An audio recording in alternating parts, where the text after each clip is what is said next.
বাংলাদেশের সবচেয়ে বড় আলেম, এর চেয়ে বড় আলেম বাংলাদেশের জমিনে হানফিদের মধ্যে নাই। নাম হচ্ছে মাওলানা আব্দুল মালিক হাফিজাহুল্লাহ। আল কাউসার পত্রিকার সম্পাদক। যারা ইলমের ময়দানে আছেন তারা এই নামটা জানেন। একজন ভালো মুহাদ্দিস, আমি তাকে সম্মান করি, শ্রদ্ধা করি, তার জন্য হাফিজাহুল্লাহ শব্দ ব্যবহার করেছি। বোর্ডে জাস্টিস তাকি উসমানী অনুবাদ করেছেন পৃষ্ঠা নম্বর 112। কত বললাম? পৃষ্ঠা নম্বর 112। আরে কথা লিখেছে দেখেন,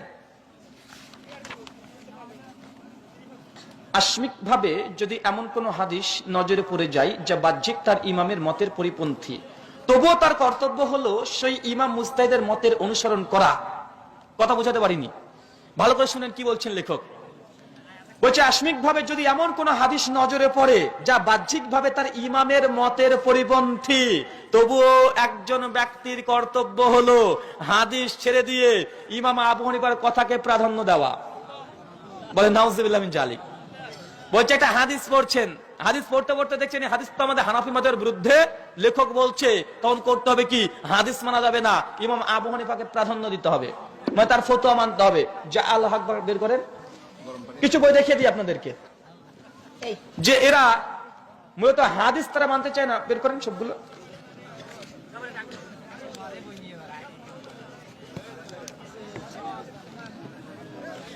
এই যে জা আল হক পৃষ্ঠা নম্বর 63, বাংলাদেশ থেকে ছাপা। জা আল হক 43 পৃষ্ঠা, প্রথম খণ্ড, বাংলাদেশ মোহাম্মদী বুক ডিপো থেকে ছাপা। কি লিখছে দেখেন, বইগুলো দাগানো আছে। হুজুর ধোকা দিবেন না, বাংলা আছে দেখে যাবেন। কেন ভাই, বাংলাতে তারাই লিখেছে বই। আমার কাছে আপনাদের শফি কাশ্মীর একটা বই আছে, এখান থেকে দেখাতে পারবো। তো যাই হোক, কি লিখছে দেখেন, চার মাযহাব ছাড়া অন্য কোন মাযহাবের তাকলিদ বা অনুসরণ জায়েজ নয়, যদিও সেই মাযহাব সাহাবীদের উক্তি হোক। কথা বোঝেন নাই?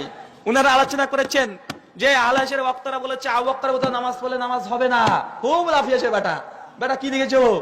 লিখেছে আল্লাহ রাসূলের হাদিস যদি চলে আসে তবে হাদিসে মানা যাবে না, ইমাম আবু হানিফার ফতোয়া মানতে হবে। তুমি তো রাসূলকে ছেড়ে দিয়েছো রে বেটা। তারপরে কি লিখছে দেখেন, চার মাযহাব ছাড়া অন্য কোন মাযহাবের তাকলিদ অনুসরণ জায়েজ নয়, যদিও সে মাযহাব সাহাবীদের উক্তি হোক। মানে সাহাবীদের উক্তি যদি মাযহাবের বিরুদ্ধে চলে যায়, সাহাবীদের আমল বা ফতোয়া মানা যাবে না।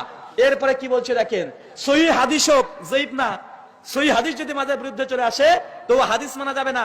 এরপর কাকে ধরেছে দেখেন, কোরআনের আয়াতের সঙ্গে সঙ্গতিপূর্ণ হোক, তবুও মানা যাবে না। বলছে আমাদের মাযহাবের ফতোয়া যদি কোরআনের বিপক্ষে চলে যাচ্ছে, কোরআন বলছে জায়েজ, মাযহাব বলছে না জায়েজ, কোরআন মানা যাবে না, ইমাম সাহেবের ফতোয়া মানতে হবে। বাংলা বই তারা লিখেছে, বাংলাদেশ থেকে ছাপানো, বা আমার কোনো দোষ নাই, আমি ভাই শুধু পড়েছি, এতটুকু নয়। আরেকটা দেখাই, এই যে জা আল হক, এটা হচ্ছে দ্বিতীয় খণ্ড। জা আল হক এটা হচ্ছে দ্বিতীয় খণ্ড, যেন আপনারা যেন বুঝতে পারেন, এই জন্য আপনাদের সামনে বইগুলো নিয়ে এসেছি। তৃতীয় খণ্ড থেকে দেখার আগে 126 নম্বর পৃষ্ঠা, জা আল হক তৃতীয় খণ্ড 126 নম্বর পৃষ্ঠা। না, চেঞ্জ হয়েছে। পরিষ্কার লিখেছে ভিতরে কুনুত প্রসঙ্গে আলোচনা করতে গিয়ে যে কুনুত পড়বে কি পড়বে না। ওনারা বলছে যে আমাদের নিকটে হাদিসগুলো দলিল নয়, আমাদের নিকটে দলিল তো মূলত ইমাম আবু হানিফা রাহিমাহুল্লাহর কথা হচ্ছে আমাদের নিকটে দলিল। 150 পৃষ্ঠা জা আল হক 150 নম্বর পৃষ্ঠা কি লিখছে দেখেন, দাগানো আছে। কি লিখছে দেখেন, পড়ছি পরপর লিখছে, এর জবাব, এর বিভিন্ন জবাব আমরা বারবার দিয়েছি, এখন একটি মীমাংসাপূর্ণ আলোচনা করছি। আর সেটা হলো আমাদের দলিলাদিত এই রিওয়ায়াত বা হাদিসগুলো নয়, আমাদের মূল দলিল ইমাম আবু হানিফার আদেশ। বলছে হাদিসগুলো আমাদের দলিল নয়, আরে আমাদের মূল দলিল তো ইমাম আবু হানিফার আদেশ, তিনি বলেছেন মানতে হবে, থাক আর না থাক। বা যাদের আকীদা এমন যে হাদিস মানা যাবে না, কোরআনের আয়াত যে চলে আসে তাদের মাঝে বিরুদ্ধে মানা যাবে না, তারা আবার বড় বড় কথা বলে। এই জন্য আমি বলেছি, বেটা আমার সঙ্গে একবার বসে দেখিও, তোমাকে দেখিয়ে দিব যে তুমি কতটুক পড়েছো আমাদের কিতাব আর আমি কতটুক পড়েছি। জি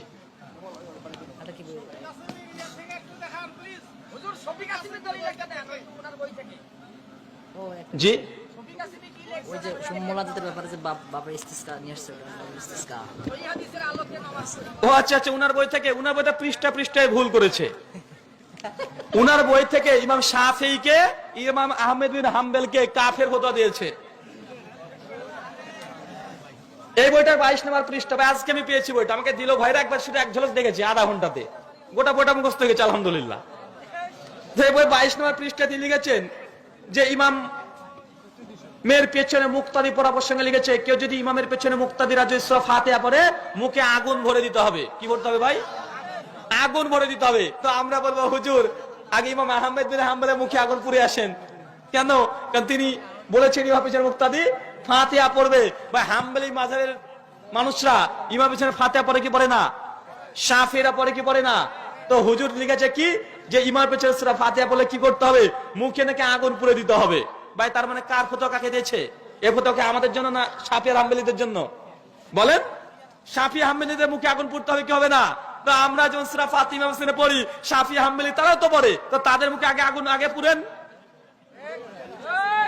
এরপর আরেকটা দেখেন, এখানে কাতারে কাদের সঙ্গে কাঁধ, পায়ের সঙ্গে পা লাগানোর জন্য তিনি নিজে একটা অধ্যায় রচনা করেছেন। তিনি নিজে একটা অধ্যায় রচনা করেছেন, কাঁধে কাঁধ মিলিয়ে কাতার সোজা করা। কাঁধে কাঁধ মিলিয়ে, কাঁধে কাঁধ। ভাই অন্তত পায়ে পা মিলাবেন না, ঠিক আছে, কাঁধে কাঁধ মিলান না। আপনারা এমন ভাবে নামাজে দাঁড়ান মধ্যে দুজনের মধ্যে আরো দুজন ঢুকবে। অন্তত আস্তে আস্তে আহলে হাদিস হওয়ার চেষ্টা করেছে, কাঁধে কাঁধের হাদিস পেয়েছে, ইনশাআল্লাহ কয়েক বছর মধ্যে পায়ে পাও পেয়ে যাবে। বলেন নাই? কারণ এখানে দিয়েছে 570 নম্বর হাদিস। আসলে হাদিসটা মূল আরবির রেফারেন্সটা ভুল দিয়েছে। আসলে হাদিসটা হচ্ছে 665, 66, 67, 68 পর পর আছে। আর একটা লাইন পরে পড়লেই হুজুর আপনি যে হাদিসটা দিয়েছেন না, এর পরে হাদিসটা পড়েন, 1000 টাকা দেব। বলবেন 1000 টাকা, বলবো এর পরের হাদিসটা পড়েন। মানুষের সামনে স্টেজ করা থাকবে, আপনি যে হাদিসটা দিয়েছেন এর পরের হাদিসটা পড়ে বাংলাতে অনুবাদ করে দেন, আপনাকে 1000 টাকা করে দিব। হুজুর বিষ পান করতে রাজি হবে, হাদিস জনসাধারণের সামনে পড়বে না। আর যদি পরে আমার কাছে 1000 টাকা করে নিয়ে নিয়েন, ও পড়বে না বেটা। কেন জানেন? পরের হাদিসটা আছে এখানে, সে কাঁধের সঙ্গে কাঁধ, পরের সঙ্গে আছে পায়ের সঙ্গে পা লাগানোর হাদিস পরে মজুদ আছে। কেন? হুজুরের চিটারি করেছে। তাই তার বই থেকে আলোচনা করবো মনে করলে গোটা বইটার জবাব প্রথম থেকে দিলে দেওয়া হয়ে যেত। তো আমি এতটাই লিখেছি। নারী পুরুষের সালাতের পার্থক্য করতে গিয়ে লিখেছে যে নারী এবং পুরুষের সালাতের মধ্যে 13টা পার্থক্য আছে। আমি বলি হুজুর আপনি কত বড় পণ্ডিত, আশরাফ আলী থানভী বলেছে 24টা আছে, আপনি বলছেন 13টা। এখন কে বড় আল্লামা? বাহারুর রাইকে ইমাম নুজাইম হানাফি তিনিও বলেছেন 23টা, আশরাফ থানভী বলছে 24টা, আপনি লিখেছেন 13টা। এখন কোনটা ঠিক বলেন? একজনের 13টা, 24টা, এক একজন এক একটা। তো আমি তার জন্য বলি যে নামাজ নারী এবং পুরুষের নামাজের পার্থক্য আছে, এত পণ্ডিতি দেখার দরকার নেই। ইমাম আবু হানিফা থেকে একটা পার্থক্য দেখান। ইমাম আবু হানিফা রাহিমাহুল্লাহ বলেছে নারী পুরুষের মধ্যে 10টা বা 5টা বা 7টা পার্থক্য আছে। যতটা পার্থক্য ইমাম আবু হানিফা থেকে দেখাতে পারবেন তত লক্ষ টাকা আপনাকে দেব। একটা পার্থক্য ইমাম আবু হানিফা রাহিমাহুল্লাহ করে নাই, এটা ধোঁকাবাজি করেছে। এর জন্য নিজের ফতোয়া দিয়েছে, ইমাম আবু হানিফার ফতোয়া দিতে পারে নাই। কারণ নারী পুরুষের সাথে পার্থক্য ইমাম আবু হানিফা রাহিমাহুল্লাহ করে নাই। ইমাম আবু হানিফা রাহিমাহুল্লাহ আমাদের সঙ্গে আছে, তাদের সঙ্গে নাই। তাকে বলেন ইমাম আবু হানিফা থেকে প্রমাণ দেন যে নারী পুরুষের সালাতের মধ্যে কটা পার্থক্য। ইমাম আবু হানিফার ফতোয়া থেকে প্রমাণ দেন, প্রমাণ দিতে পারবে না। যাই হোক ভাই, আমরা অনেক আলোচনা করলাম, লম্বা সময়